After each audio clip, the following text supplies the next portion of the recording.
సంవత్సరాల తరబడి ప్రార్థనకు వెళ్తారు. అప్పుడే ఏంటి బాప్తీసం? వాళ్ళ అబ్బాయికి బాప్తీసం ఇస్తే వాళ్ళ అమ్మమ్మ వచ్చారు నా మీద పోట్లాడటానికి. అప్పుడేంది పాస్టర్ గారు, ఈ వయసులో బాప్తీసం ఏంది, ఈ వయసులో బాప్తీసం ఏంది అన్నారు నా దగ్గరికి వచ్చి. మరి ఈ వయసులో బాప్తీసం తీసుకోకుండా బ్లాక్ టికెట్లు అమ్మాలని చెప్పాను నేను.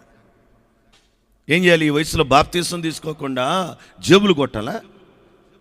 సంతోషపడాలి. ఈ వయసులో రాగానే ఆ యేసు ప్రభు స్వామి మాల వేసుకున్న అన్నోళ్ళందరం చూసి నేను భలే సంతోషపడ్డా. ఈ విధంగానైనా ప్రతిరోజు సాయంత్రం దేవుని మందిరంలో వాళ్ళు గడుపుతున్నారు. వాళ్ళని దేవుడు దీవించునుగాక. ఆ యేసు ప్రభు మాల వేసుకున్న వాళ్ళ వరకు దేవునికి స్తోత్రం చెప్పండి. నిన్నే తమ్ముడా, హల్లెలూయాను, హల్లెలూయా. ఆ విధంగానైనా రోజు ప్రార్థనకు వస్తున్నారు. ఇంతకుముందు తిట్టేవాడిని వాళ్ళని నేను. తిడితే ఎట్లా దేవుడికి దూరం అయిపోతారు కదా. నా వర్షను మార్చుకున్నా. ఏ విధంగానైనా రోజు ప్రార్థనకి వెళ్తున్నారు.